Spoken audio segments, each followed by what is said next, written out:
let me ask a more general question.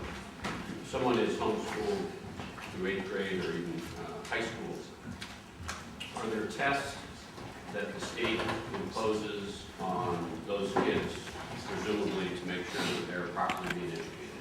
Yes, so the Ohio regulation 3301-34 establishes a system of assessment, and there are options for parents to select from, one of which is selecting a national norm reference examination, something you're looking at doing here in HB 597, to determine whether a child has attained a certain minimum level of academic achievement.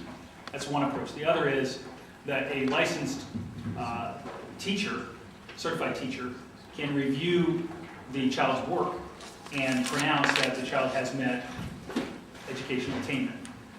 There's a third approach, which is that the parent and the superintendent can agree on an alternative approach. So within your home education regulation, you have choice for parents, recognizing that not every child responds to testing appropriately, and there is a guarantee that there is a minimum level of educational attainment being made within that construct. Okay. And so how does this issue affect homeschoolers now? In other words, is this something that, when Common Core comes in place, will be presumably the national test, or what the certified teacher has to say, or what the superintendent is agreeing to will now reflect Common Core for homeschools? That is a concern. The concern being that as you create an environment that is nationally driven, Common Core driven, as our folks do not participate in that system, there is a divergence that occurs. Okay, and so as you create within the legislature pathways to college that are quote unquote college and career ready, which is Common Core methodology, our students are not going down that path, and so we are already having hurdles with the state college system as well as employers without that being fully implemented. And so they look at our students and say, well, you don't have a state board of education diploma, you have to take the GED, which is for dropouts. Okay, our students graduate from high school, they complete high school. And this is something that actually the Ohio Supreme Court and the Court of Appeals have recognized. They've recognized that home education is essentially the equivalent to participating and recognizing an accredited school, but because there is this disconnect between the education bureaucracy in Ohio and the courts and the law, we have these problems, and so our association gets involved to help the schools think about this, and their schools, they have policies, and they have to sometimes be helped to think through these things that are outside the norm. But we get involved to help our constituents who are having those difficulties, and we're usually successful, but it's happening increasingly. This is the same thing that's happening in the private sector.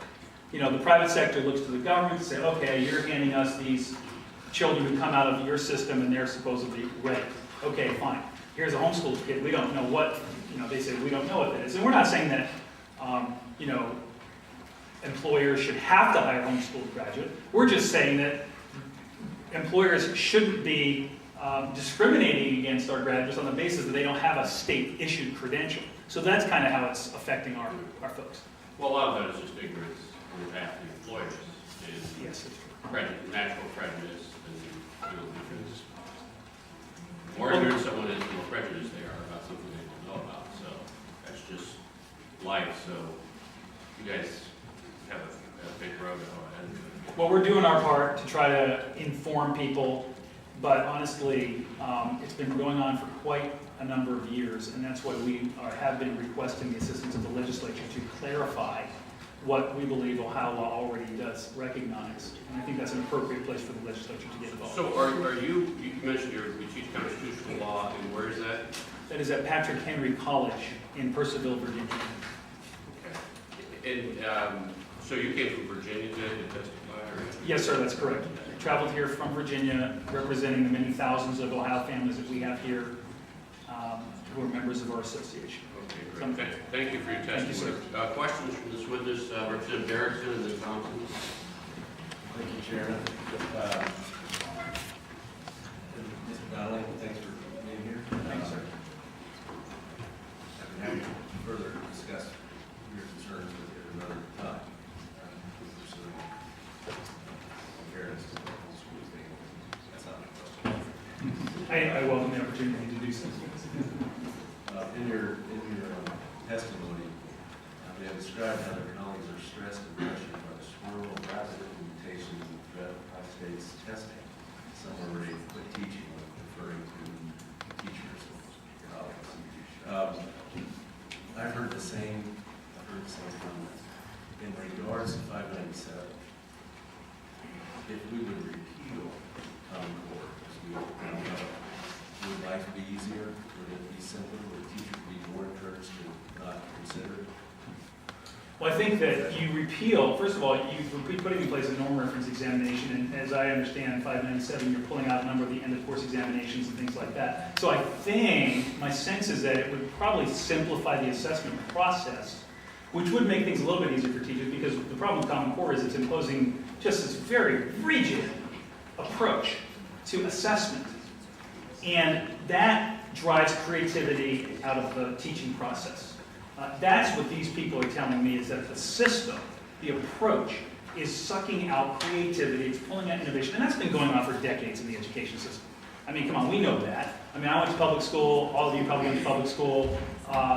You know, it was different when we were growing up. It's different today. It's become a mechanistic process increasingly as people focus on data, and it's understandable that, you know, as investing billions of dollars, you want to understand outputs and make sure you're making a good investment. That's understandable. So there's nothing wrong with assessing, but at the same time, education is not not a scientific process in and of itself. We're talking about dealing with people here, individuals, children, and so there's an element there you just cannot, you can't bureaucratize that. And so I think that the more you move away from the Common Core approach, the more you'll put teachers back into their role of dealing with individual children, not being focused on testing, assessments. And, you know, with Common Core, I believe the desire is to tie assessment results to teacher performance.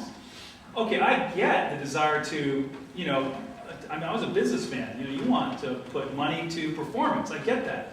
But again, this is a public good, this is a little bit of a different thing, so I think we have to be careful when we go down that path.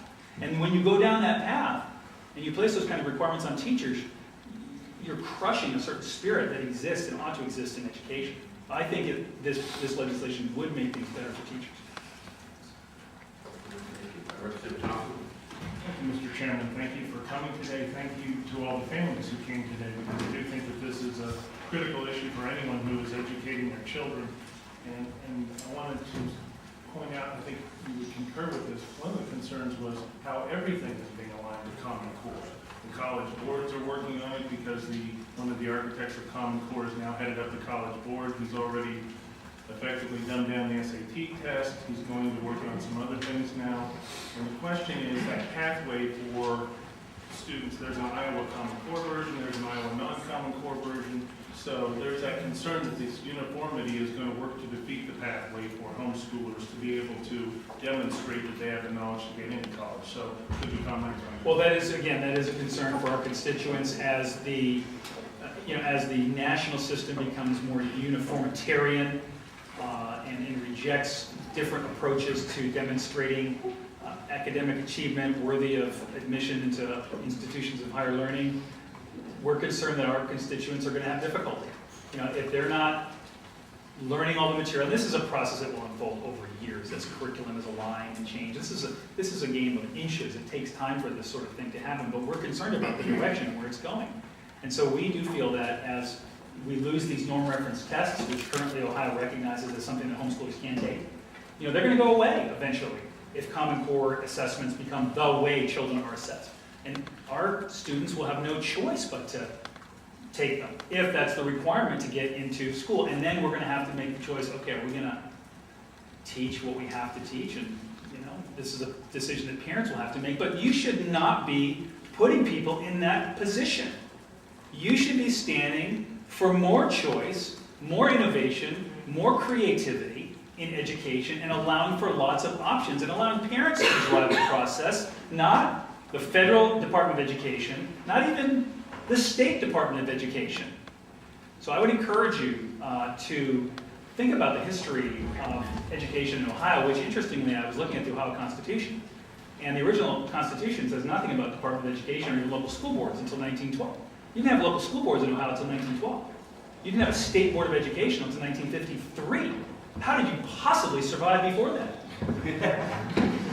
So, you know, maybe looking back a little bit into the history of education and understanding what education really is about is something we should think about. I'd appreciate that on behalf of our constituents, and I thank you for the privilege of speaking with you today. Other questions for this witness? Thanks very much.